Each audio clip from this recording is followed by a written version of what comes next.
kanina bagoong alamang ang ginawa natin. Ngayon gagawa naman tayo ng chili sauce.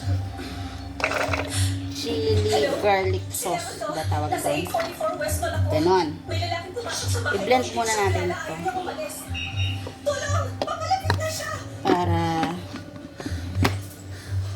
dapat yung medyo durog. Kaya baba natin ng konti para makita nyo. Okay.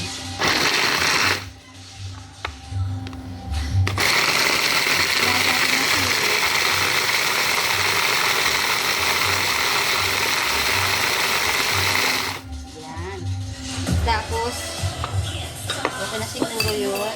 Tingnan natin. Ay.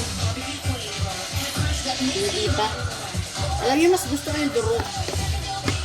Hindi pa siya ganun kadurog na durog. Ayan. Tapos ulit-ulitin lang natin yung madurog na sa gusto natin hanggang matapos natin ito. Ganon.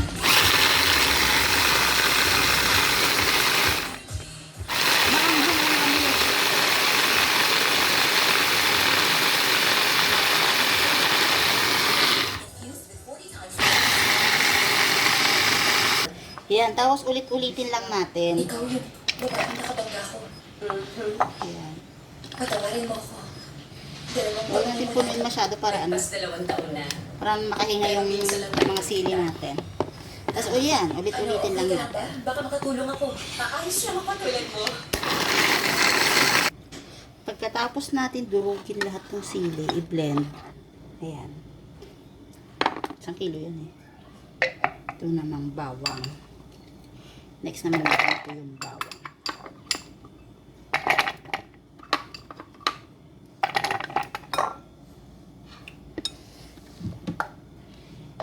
Pareho lang po ang paggawa. Ayan siya.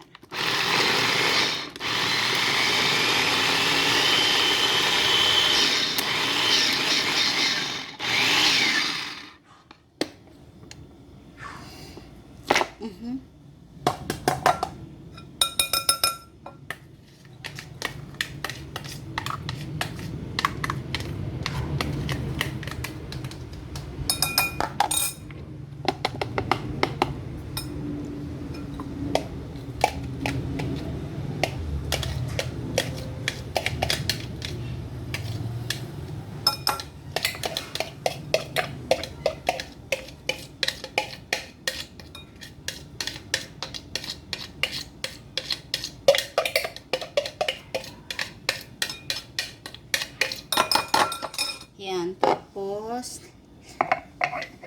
bawang ulit hanggang mata. So ayan na nga. Na-blend na natin ang bawang at saka sili. Ngayon naman lulutuin na natin. Dito tayo. Yan. Buksan natin yung kalan.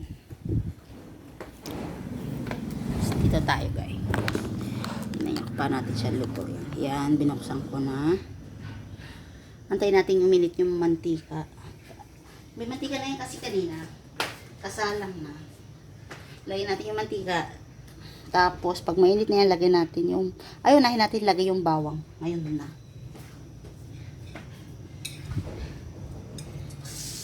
Habang hindi pa ganun kainit para matusta.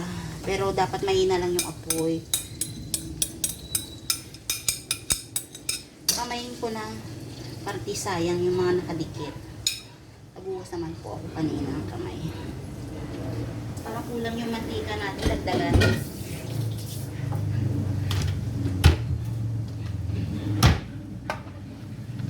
Damihan natin ng mantika.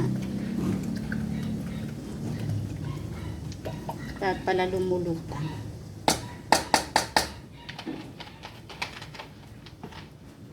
Yun lang, tapos halu-haluin lang natin sa mahinang apoy, ha.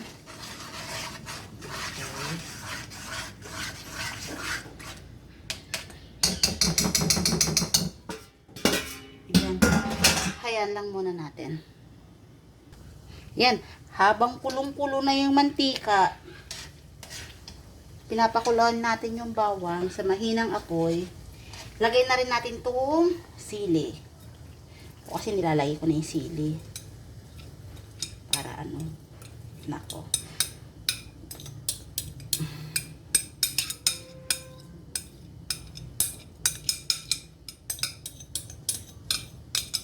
Ganun pa rin, mahinang apoy pa rin, yung pinakamahinang apoy ng kalan, yun ang ginagawa ko. Para hindi masunog. So, para maging crispy yung bawang natin. Tapos halo-haloin lang natin.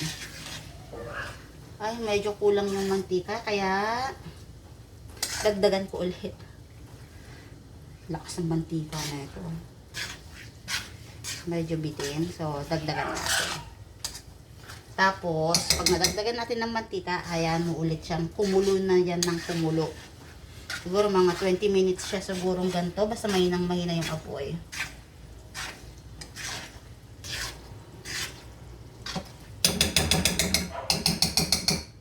Yun lang. Yan, haluin mo lang ng haluin. Para hindi tayo masunugan sa ilalim. Yan. Walang sumpay na halo. Halo dito. Halo doon. Hanggang medyo brown konti yung bawang. Saka natin siya lagyan ng suka. Para pwede natin siyang iimba. Tatagal na to ng mga ilang buwan, hindi na masisira. Kaya yung mga mahihilig yan sa maanghang tulad ko, habang mura-mura pang sili, bumili na kayo. Kasi pag nag-December yan, gusto ko, mahal na naman na sili. One ulit natin, tapos balikan ulit natin mamaya para haluin. Alam nyo, nangangawit na ako eh. Di ko na lang siya tatantanan sa pagkahalo. Tapos medyo nilakasan ko konti yung apoy. Nakakangawit na halo kaya. Pero, pwede naman yung lakas at konti yung apoy. Basta huwag nyo nga lang titigilan sa pagkahalo. Para medyo mas makawidis tayo. Nangangawit na ako eh. Yan. Iba galit na galit. Pulong-pulo. Oh.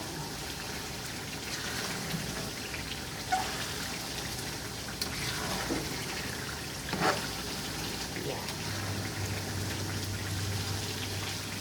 Ganito lang ng ganito. Okay, wait lang. Pag dumating sa punto na ano, orange na yung mantika mo, parang kulay na ng ano, mang inasal oil. Balik mo ulit sa pinakamahinang apoy. Haluin natin maigi. At yan ang mga gilid, hanggang gilid-gilid. Yan. Tapos, lagyan natin ng suka. Kasi nga, pang-imbak natin, di ba? Para hindi masuka. Masira agad.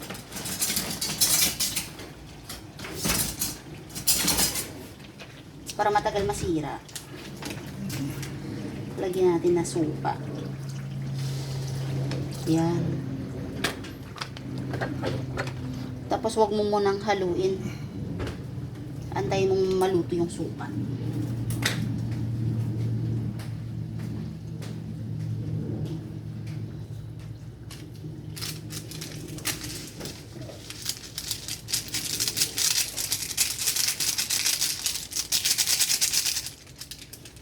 Tapos nilagyan ko na rin siya ng isang magic sarap.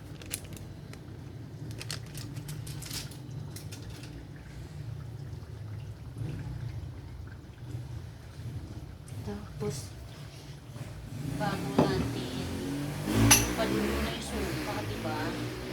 Ako kasi nilalagyan ko rin siya ng konting asukal. Konti lang talaga. As in, konti lang.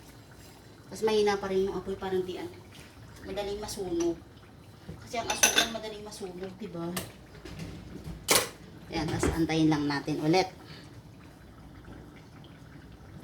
Ayan, pagkaraan ng mga 5 minuto lang, lalagay ko na yung seasoning na konti.